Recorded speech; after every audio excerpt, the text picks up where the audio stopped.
This is Agent Provocateur with Alan Walsh and Adam Wilde. Welcome to another action-packed episode of Agent Provocateur. We're back from London at the live recording at the Ivy Business Sports Leadership Conference. Adam Wilde, haven't seen you in a couple of days. I know. Do you miss me? Very much so. And I know you rolled through town. I know that you and Jesse were at the same game on Wednesday night when Flower rolled through town with the Minnesota Wild and then went off to Montreal. And obviously we're going to talk about that a little bit later in the show. How has you've gone on like a mini tour of Southern Ontario and Western New York? How was that? You saw JJ Peterka drop 3 in person. And then you went to you were in Detroit, I think. You were in London. Did you get out to Brantford? Like, where did you end up? You're hitting all the greatest hits here. I was in Detroit. I was in London. I was in Brantford. I was in Hamilton, in Buffalo, to Toronto. Did a lot of business throughout Toronto on a lot of different fronts.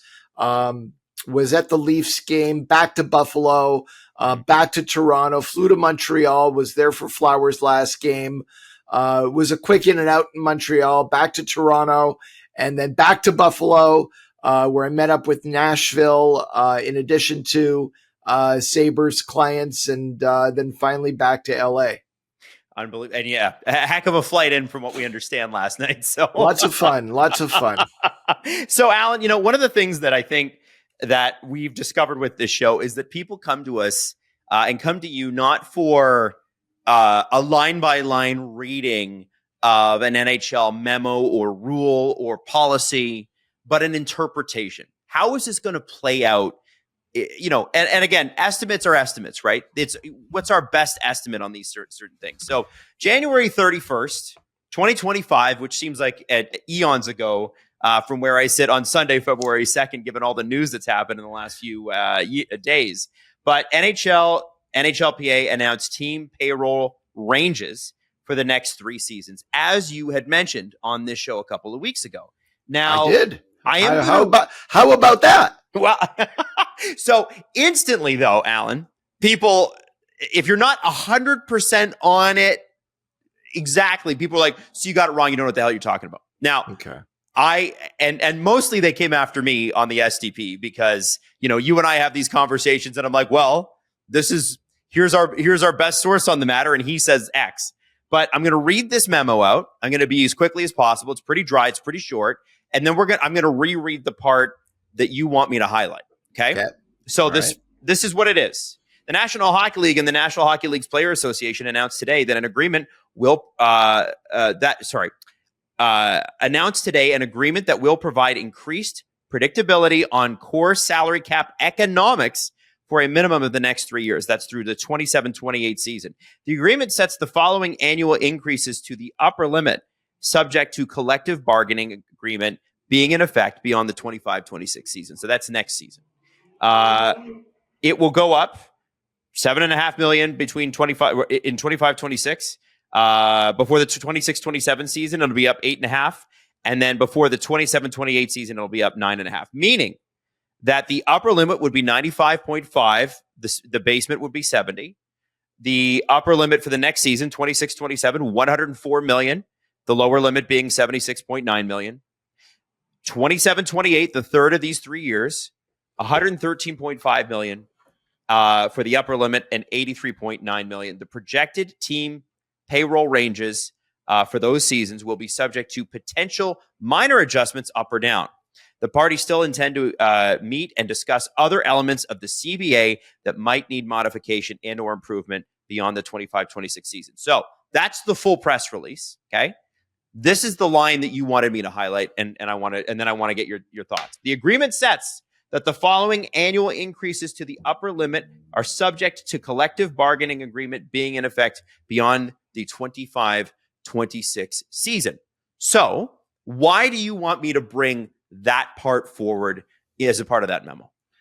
Well, I think that they've put out these numbers jointly. Mm-hmm. And I have very loudly and repeatedly said the upper limit next year was going to be 97 million. And according to the agreement that has been reached, it's 95.5. However, there's also two very important words right after it: minor adjustments. Now, the league is saying that next year is set in stone and the minor adjustments only apply to the second and third year of the 3-year agreement.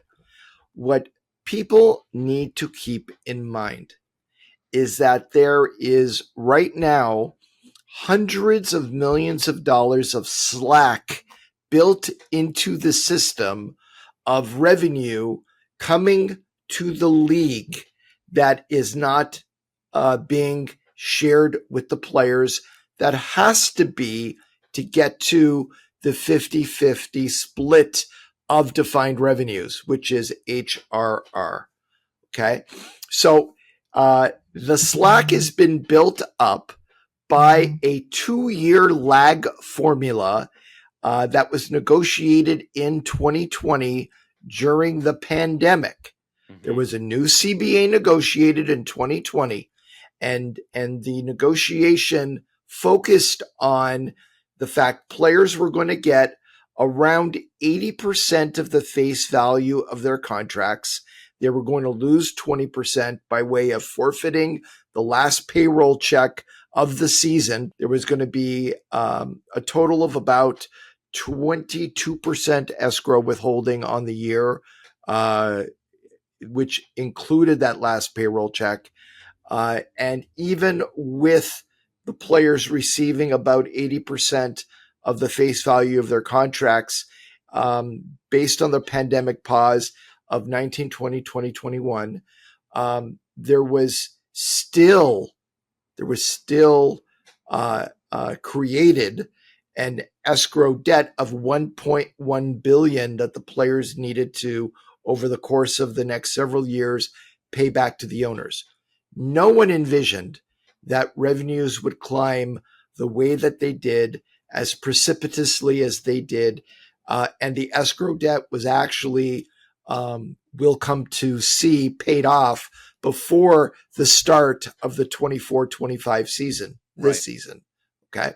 But the upper limit of 88 million that we're sitting on right now, what should it be? This is going to blow people away. It should be 110 million. Right. Okay. If there was no reworking of the formula to set the upper limit of the cap, under the formula that has existed since 2005, confirmed in the 2013 CBA, the upper limit today would be 110 million. That's because the upper limit was set every year from 2005 until 2019-20 based on a projection of what revenues were going to be plus a 5% growth factor. Right?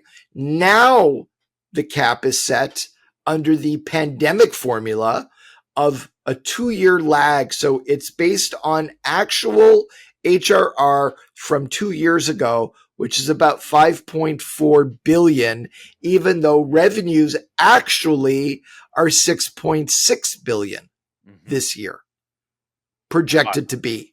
So you've got the cap being set at a number reflecting revenues 1.2 billion less than what it actually is.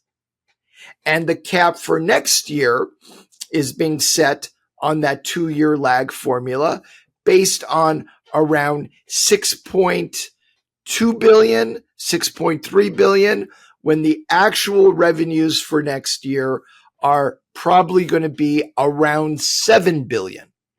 Okay. So what does that mean? It means that the cap this season, where we are at 88 million, has been artificially suppressed to such an extent that the entire 6% escrow, which was envisioned to be withheld for this year has been stopped. Right. And we discussed that in one of our recent episodes. 2 episodes ago. Yeah. At length. Yes. That 6% was withheld for half a season. The January 30th payroll check that just ran for NHL players contains no escrow at all being withheld. And when we get to the end of the year, blended over the course of the entire season, players will have withheld from their payroll checks approximately 3% on the entire year. And it is projected the players will get the entire 3% back. And even when they get that back, we are still not at 50-50. So NHL teams will have to pay an additional 4, maybe 5% of the face value of players' contracts back to the players on top of refunding all of escrow. Okay? Right. So that's how much it was withheld. So now we're going to 95.5 for next year. And why is that not sufficient? Because really what that number should be, if this year's 110 million, next year should be about 117 million. So instead of 117 million, it's going to be 95.5. It's not enough. It's not enough. And it's not an opinion. That's what people are calling me and saying, this is your opinion. Do you own a calculator? Like, I'm not giving my opinion here in any way. Allan Walsh has got this opinion that the cap should be. I am picking up a calculator and I'm doing math. And anybody who wants to join me in doing math is welcome to join me. That number comes to about 117 million. What it should be to,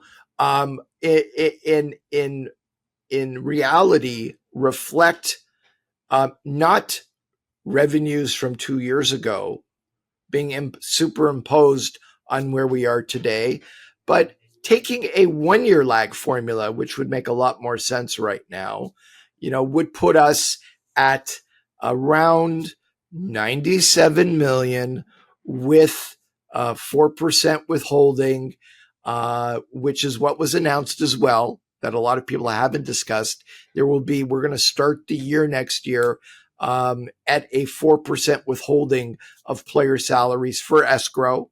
It's not enough. The entire 4% will go back to players. And there will be an additional shortfall where the league will have to make additional payments to make up for it. If there is a shortfall, that is not good for the players and it is not good for the system. What you want to do is you want to get that upper limit at such a number that escrow will not be 4%. It'll be probably 2%. And there will be no shortfall. And probably 97 million doesn't even cover that right now. Right. But 97 is the better number over 95. I predict again that when all is said and done and the CBA, ultimately the negotiations take place between the National Hockey League Players Association and the NHL, that we are ultimately going to end up with 97 million. Why? Because 95.5 doesn't cut it. Right. And it ain't an opinion, it's math. So why release it?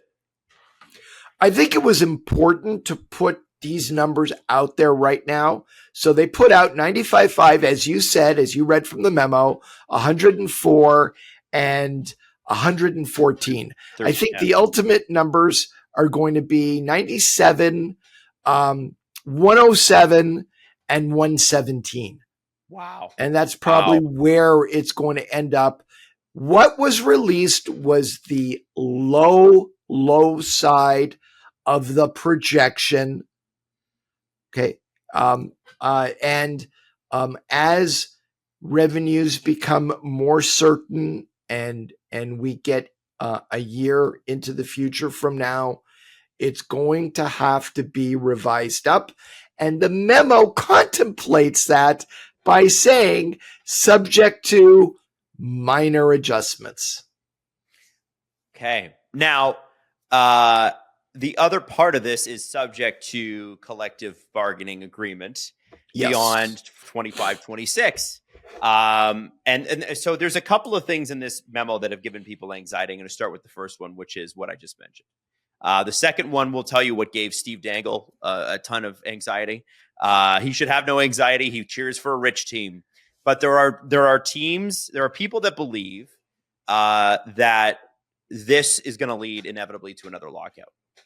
Because simply put, there will be teams that won't pay over $100 million or they can't afford it. And there are teams right now with internal budgets as they stand. So I guess the question is sort of twofold, Allan. Maybe it's two questions in one. Number one, we're going to have collective peace after 25-26 because it's been looking that way. Do we know kind of where the soft negotiations are now? Number two, these teams who say they're not going to be able to afford it, are they going to push for a lockout? The quick of the answer is these are areas where it's between the very capable people at the NHLPA and the NHL to work out the details of the next CBA.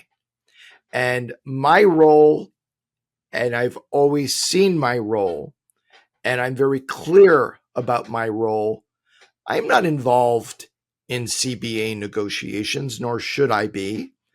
I support the NHLPA. They have my complete 100% support. And historically, going all the way back for my 30 years in this business, I have done nothing but support the union. Okay. And I believe right now, the people at the union are the most capable people we've had in a very long time. They know the issues, they're prepared, and they have my support. Now, if you're asking me personally, Gary has been touting for several years now how the league has never been financially in a better place. Franchise values have exploded. Revenues have exploded. The only thing that hasn't exploded are player salaries. Yes. Right? That's the only thing that hasn't exploded. We've gone from, in very short order, Vegas coming into the league and joining the country club at $500 million to Seattle, $650 million to the next round of expansion. And I've said it before, will probably be $1.5 billion per team. Unreal. Right? So that's $3 billion falling from the sky into the pockets of NHL owners. Now, at every CBA negotiation from 2004, 2005, when Gary claimed the league was on the precipice of destruction and player salaries were unsustainable and he needed a cap, triple hard cap, and he needed cost certainty, and he got it. And then 2012-13, apparently everything he got in 04-05 and crushing the union wasn't enough. And it justified another half-season lockout to get even more of a chunk of flesh out of the players by way of the 7% transfer of HRR from 57% to 50%. Now, hold on a second here. Let me show you. Okay. The pockets are empty. Right. There's no more left to give. So the question now is, I hope Gary's not in any way thinking he's going to come back to the players and ask them to give anything up. Everybody seems to be doing very well. I think it's time for the discussion to focus on what is the league planning to give back to the players, since it seems that the explosion in franchise values and the explosion in salaries has all been on the backs of the players, franchise values and revenues, excuse me. Now, what are they going to give back to the players to make them somewhat whole from where they used to be? Since the triple hard cap system was enacted in 2005, approximately $4 billion in what would have been player compensation has moved over to the other side of the ledger to enrich the owners. $4 billion that would have been player salary has been transferred to the owners. Wow. Surely, you're not asking for any more of that, are you? But again, that's my own personal opinion, right? That's not math. That's my personal opinion. I think the people at the NHLPA have done a wonderful job, and I think they will continue to do a wonderful job. I think Marty Walsh has a firm grasp of the issues, and he's prepared. And he and the people at the NHLPA have my full faith and my full support. Now, what do you hear? Or I mean, there's a little bit of. I saw it specifically in markets like Winnipeg. Because Mark Chipman, last January spoke with Chris Johnston, who's obviously a part of SDPN, part of The Athletic, and they did an article about Winnipeg's sort of flagging ticket sales and the fact that, Mark Chipman has now had to go in and change the business. He said, they weren't a good service business. They were a guaranteed sellout for a decade, right? So they never really had to be outreach in that way. And so with the salary cap, like you look at teams like the Sabres, rich owner, don't spend at the cap. You look at teams like Anaheim, unless they're good, they don't spend at the cap. Teams like Winnipeg, they lose money every year, reportedly. And need to keep season tickets up. Otherwise they hint sometimes that, we might have to consider other options. Obviously we had the Spartacat fiasco in Ottawa this week, but I don't think that really, that speaks to Sen's fears, but I don't think Michael Andlauer is moving the team. No, that's never, ever, ever been a part of his discussions. Nor should Allan, it be. What do you say about these teams that are going to tell their fans, we simply couldn't cough up $10 million more dollars. We could pay $95 million, but we cannot pay $105 million. So you're telling me that these multi-billionaires, and Forbes has recently reported that no NHL franchise is worth less than $1 billion. So many of the teams, the owners are sitting on hundreds and hundreds and hundreds of millions of dollars of unrealized gains by buying into the league when they did, and seeing their franchise values explode up in value. That 10 million or 15 million or 20 million is going to make a dent in any way in the way that teams are being budgeted. At the end of the day, if there is any loss, and I don't know that there really is, but let's say there is, those losses offset all the other gains these owners have and all their other businesses. It's a wonderful business model for them because they can write things off, right? It's a taxable loss. Exactly. And many people in their position actually buy businesses for the purpose of generating a loss that they can use to offset gains that they have in many of their other businesses. There isn't one multi-billionaire owner in the NHL today that makes a living off his team. And I've raised this. So sorry, go ahead with that, because I want to dramatic change from the way it used to be back in the 70s and 80s, where many owners, not everyone, but many owners, their ownership of the team was very much tied to that was their primary business. Yes. And now there isn't one NHL owner where the ownership of the club is their primary business. It's part of the portfolio. And in many cases, a small part of the portfolio. Yeah. So that's a conversation I had with Steve and with Jesse on the Steve Dangle podcast on Friday, because Steve always says, and he prefaces this with, "I don't understand money."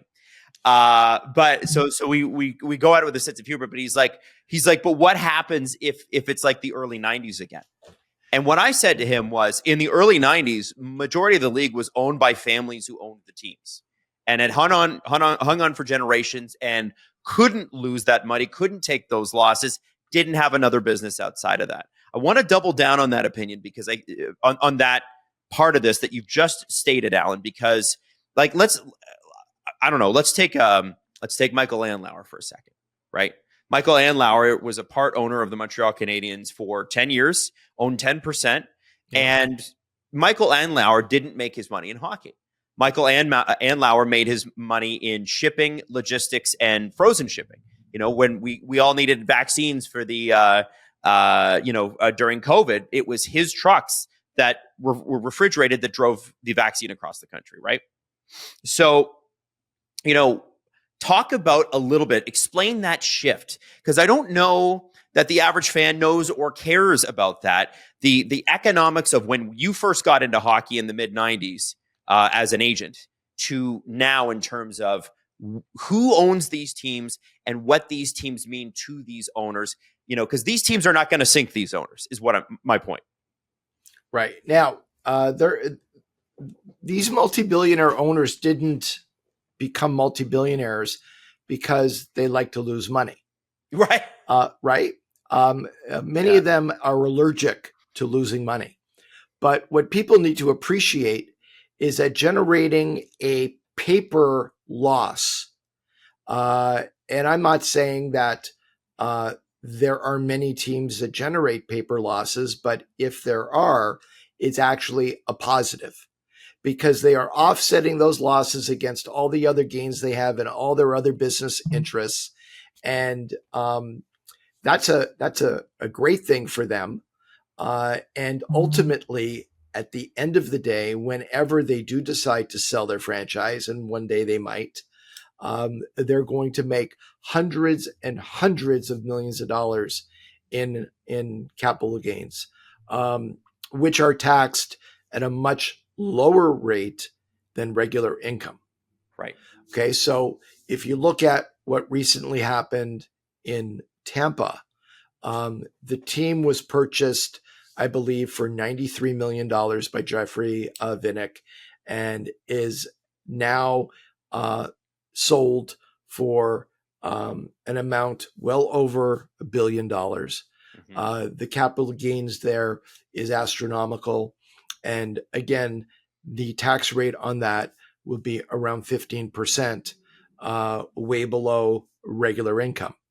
The business of buying an NHL team, holding it and running it for several years, and then selling it for whatever reason you may have to sell at a specific time, is a massive moneymaker. Mm-hmm. So there is a concern, there is a legitimate concern about certain markets being able to spend to $107 million. There's a legitimate concern to teams being able to spend to $113 million, $114 million. What's the answer? The answer, and it's right there, is teams need to meaningfully revenue share, right? And that is there is right now revenue sharing in the NHL CBA. The top 10 revenue teams are making payments to the bottom 10 teams. And they have resisted. NHL owners have typically, the bigger markets, resisted in every CBA negotiation having meaningful revenue sharing. Mm-hmm. The revenue sharing that goes on now is not significant. It's something, but it's certainly not enough. And the answer lies not with coming to the players and saying, you guys need to give up more. The answer lies in the owners agreeing to revenue share on their side to support the smaller markets. Right. That's where the answer lies. And not hard to do that. We've seen a really good example of that in the NFL. And when you do that, you look at markets like Green Bay, where football has thrived for generation after generation after generation. Unique market, but when they do get those payments, they're significant, and they're able to spend to their cap. And what happens when you do that, Allan? Forgive me if I'm wrong here.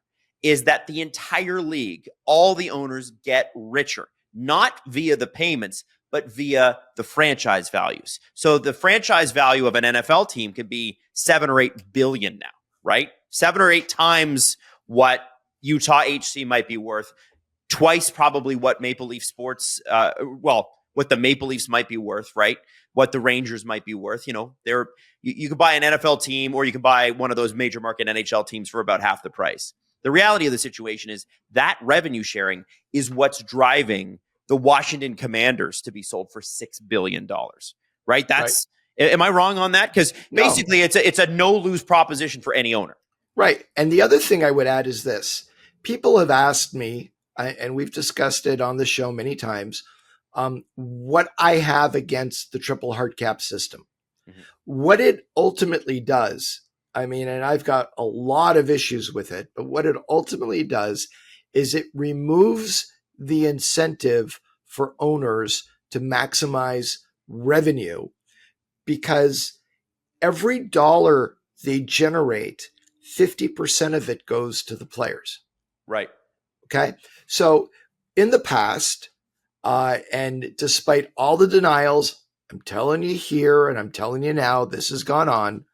Teams have just waited for the reconciliation and the massive amounts of money they received in escrow back to the owners when revenues came out where they were. For years and years and years, players had deducted from their salaries 15%, 17%, 20% of their compensation each year, escrowed, deducted from their paychecks, escrowed, and ultimately returned to the owners, right? Based on where revenues were.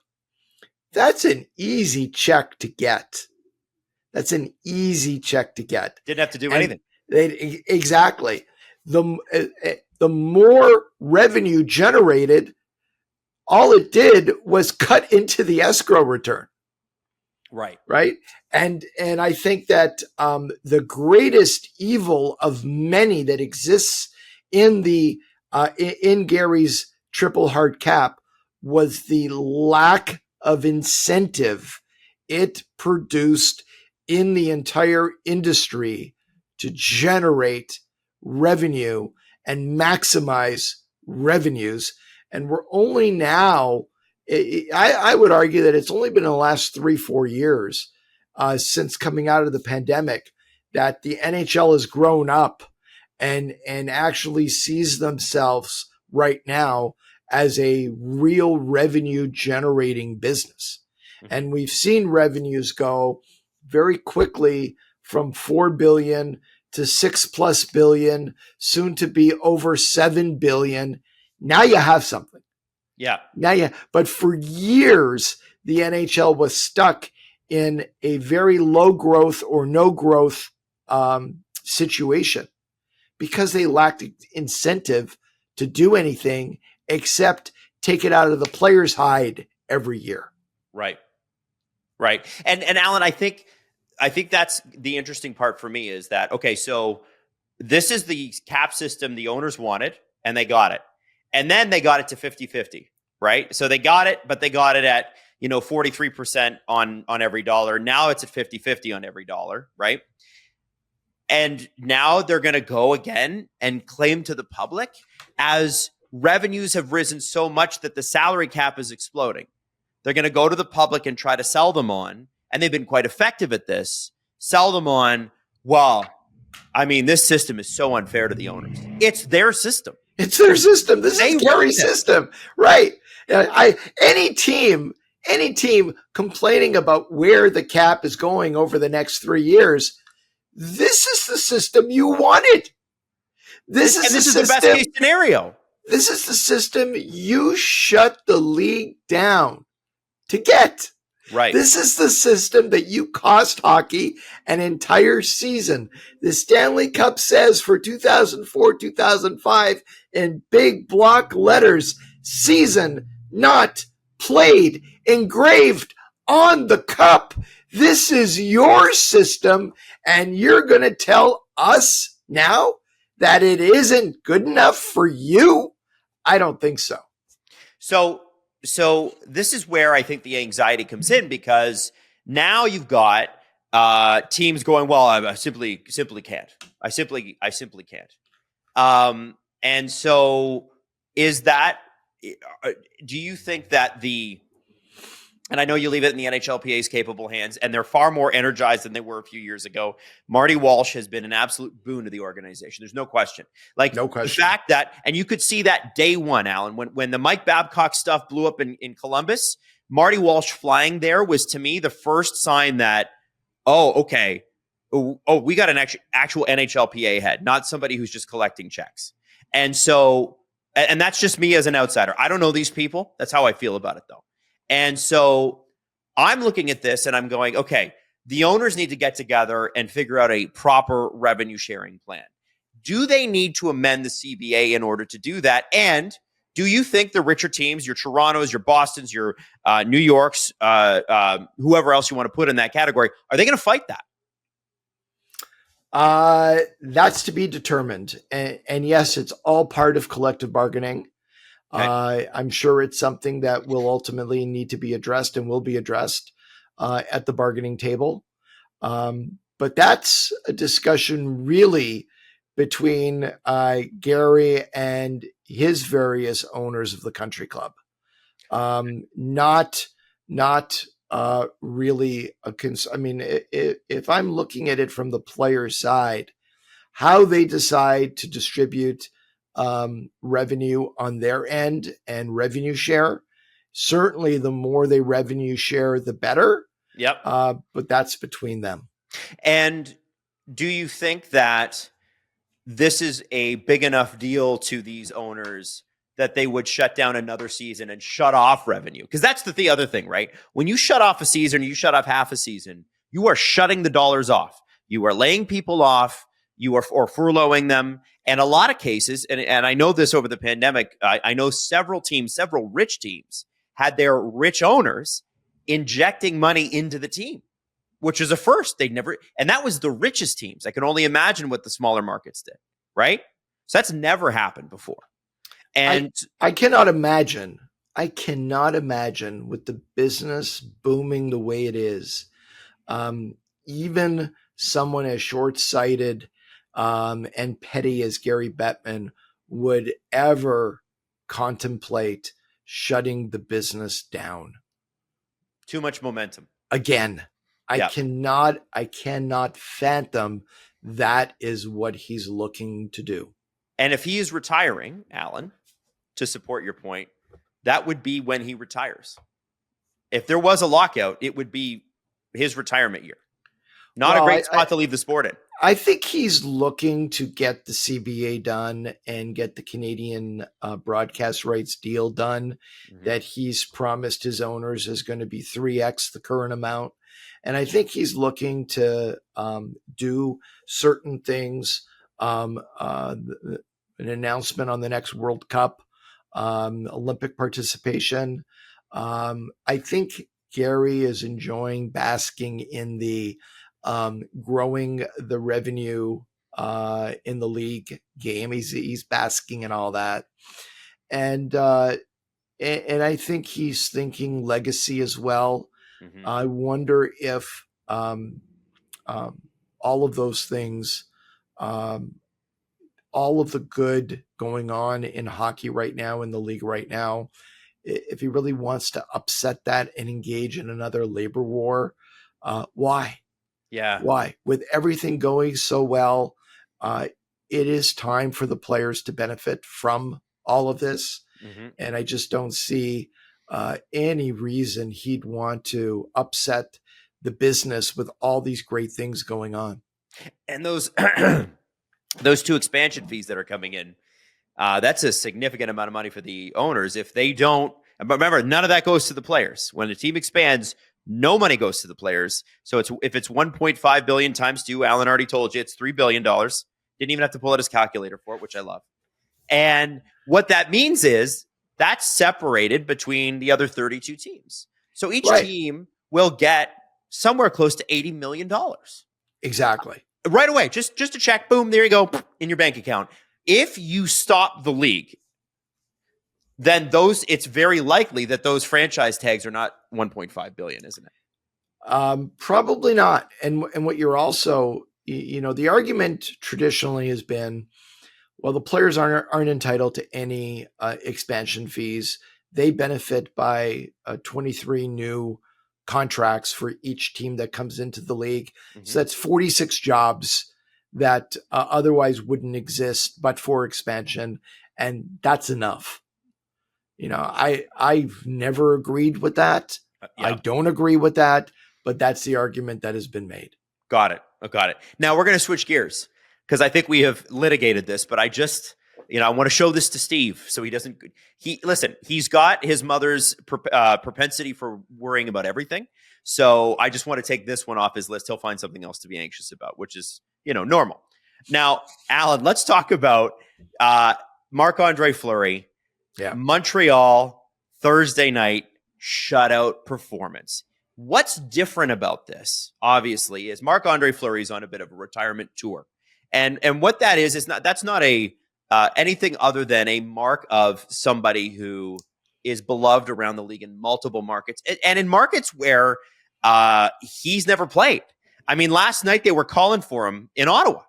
And so I know that there were some traditionalists after that Montreal game who were like, okay, I get that he's French Canadian. I get that he's had a spectacular career, but he's never been a Montreal Canadian. Okay. And they're lining up to shake his hands afterwards. Allan, this has never really happened to any player. Chris Johnson said it on the CJ show the other day. Gretzky, we found out with a week to go, right? Lemieux had to retire suddenly the first time, the second time we knew it was coming, but it didn't play out like this. What made Marc-André Fleury so special in your eyes for this type of outpouring for every city or these special markets that he goes to? Because this is unique. Yeah. So last year, a lot of people were speculating that it could be his last. And everywhere he went on the road, including Montreal, where there were also many friends and family who came in last season to see the Wild last game there, the question in every market, every media person wanted to ask him the question in every city, is this your last year? And he hated answering the question. And it became, he felt, a distraction. And he didn't want to go through that again this year. So he decided that he was going to announce before the year what he had decided, and that is that this will be his last year in the NHL, hoping that it would put to rest everybody wanting to ask him that question.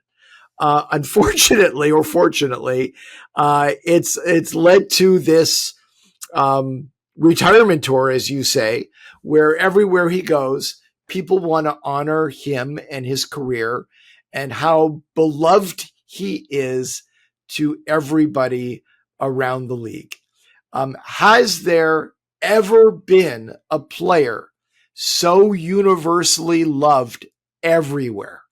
I don't think so. And that's a testament to him, his character, his personality, his humbleness, his accomplishments, his skill, his talent, and what he brings to the game. As I've said many times, when you are with Flower, he makes you feel good about yourself. And that's not just me. That's every teammate he's ever played with. That's a coaching staff he's played for. It's the organization, it's management, it's the media, it's everybody. This guy is universally beloved. And you saw a rather spontaneous outpouring of love and support to him in Montreal Thursday night that was unprecedented in the annals of visiting players coming into Montreal and playing in Montreal.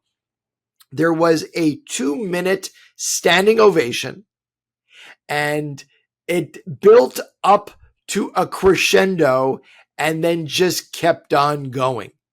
And it was emotional, and there was still 6 minutes left in the game. There was, Flower had a shutout going, and he just wanted to get to the end of the game. And I asked him after, and we were talking. He's like, I just wanted them to drop the puck and let's get this game done with, right? And let's finish it off. But it just kept going and going and going. And then you could tell he was getting emotional, standing there listening to all of this. I was sitting with his wife and his 3 kids for the game during all this. And they enjoyed it. His wife enjoyed it. They're such special people.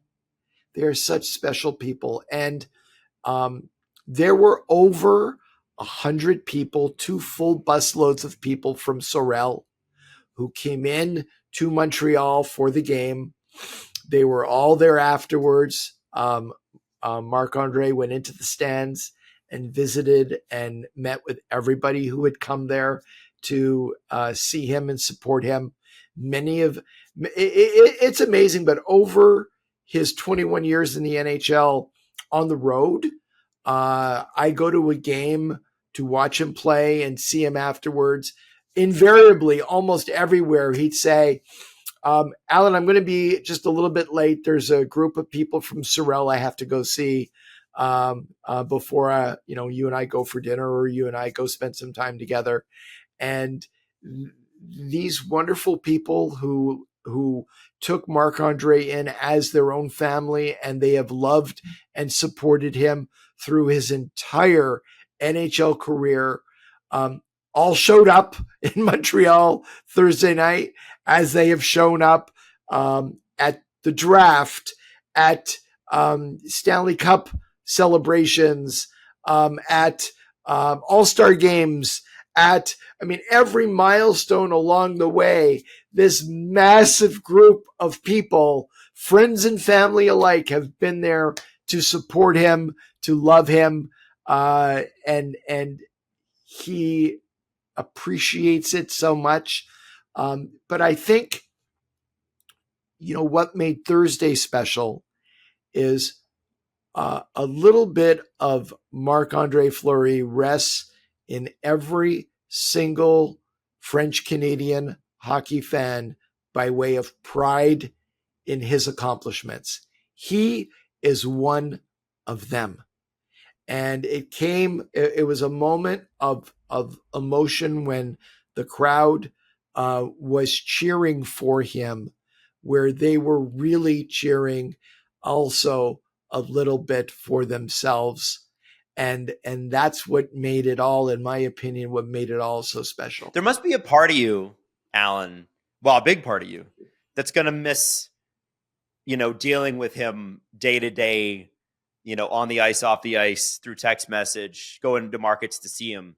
Like, I feel like that's going to be a big change for you after 21 years.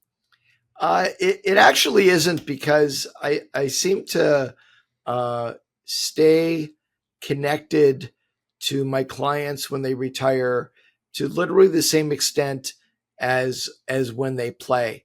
Am I going to miss Marc-André as a player? 100%.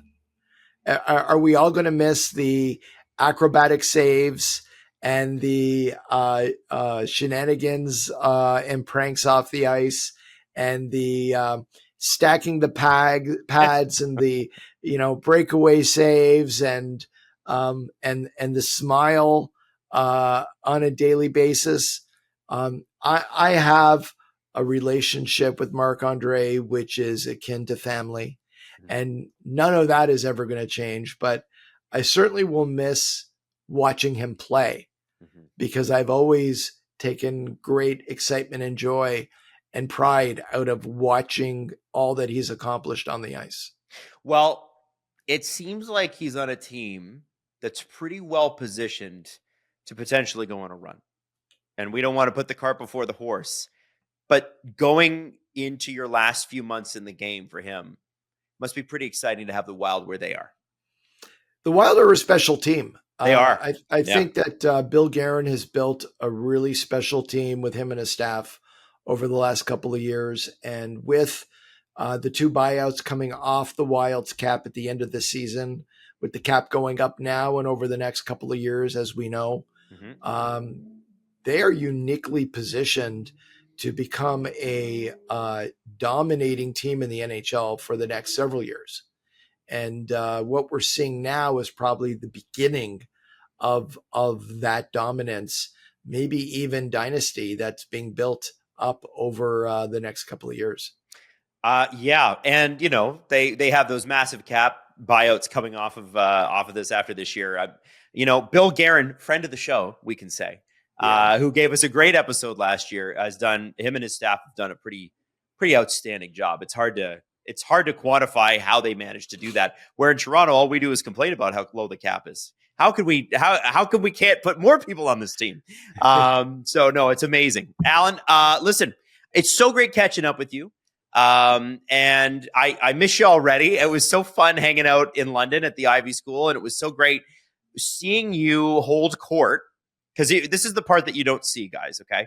So Allan and I do our little thing on the stage, and Allan tells amazing stories. We talk about the three pieces of Allan's career: the